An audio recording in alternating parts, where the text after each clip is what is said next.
Rick, good afternoon, Rick. Hi, sir. Okay, for our reference file video, anong araw ngayon? Thursday, February 15, 2024. Anong oras? Mag-alas na. Alas 3 na. Malapit naman ang time natin. Okay, so punta natin si Foreman. Foreman Glenn. Oh, so anong baon nga, anong mga question natin ngayon? Mayroong nagtanong sa akin, sir. Gagawin sa table form. Kung mayroong nga bang ipapakita? Na sample. Oh, timing tayo. So ito, papakita ko sa inyo. Ito yung tinatawag na table form. Yun, naka-assemble na table form. Kaya lang wala nang pinolik yun na. Tinanggal na namin.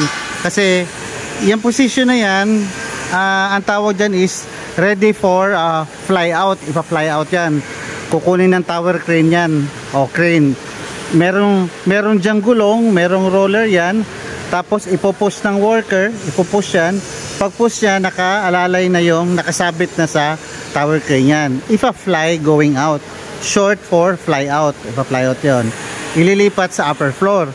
Okay, tapos eto, at obviously wala na to. Finished project na to eh. So ano na to, removal na. Ika nga, ina-knockdown na yan. Ayun no, nag-knockdown na, nag-stripping na. Ibabalik na sa yarda yan. Naka-ready niyan para sa pagka andito na yung trailer, i-backload yan, i-unload na yan.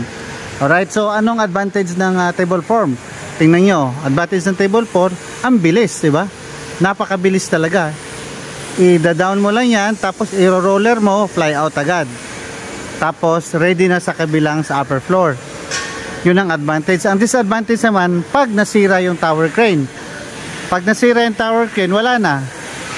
Ang gagawin namin, pagka nasira yung tower crane, igagano, no, ina-knockdown. Pipisa-pisahin yan, ina-knockdown.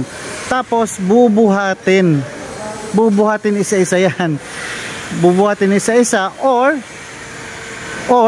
hahayaan lang dyan yan. Tapos pagka hahayaan lang ganyan yan, tapos pagka na-repair yung tower crane, tsaka pa lang ipa-fly out. So yun ang disadvantage.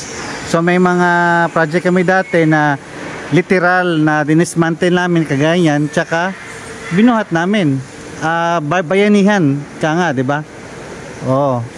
So yun ang disadvantage nun, 'di ba? So pagka wala talagang perfect system. May mga downside tsaka may mga advantages. Alright, so yun nag-stripping na, ina-arrange na nila yun, backload na kasi finished project na tayo dito sa structural. Kahit nga yung kahit yung fabrication namin, ito yung rebar fabrication namin, wala na. Dinidemove na to. Okay, so at least meron pa akong napakita sa inyo. At least meron pa tayo na ipakita na sample Oo. Kasi wala na to eh. Finished project na to eh. Papatapos na, 'di ba? Tapos na yan eh. Okay, so approve na dahil sweldo na. Meron na lamang itim, wala pa? Wala pa. Baka siguro mga alas 4 may laman pa. Sige. Tara, approve, bye-bye.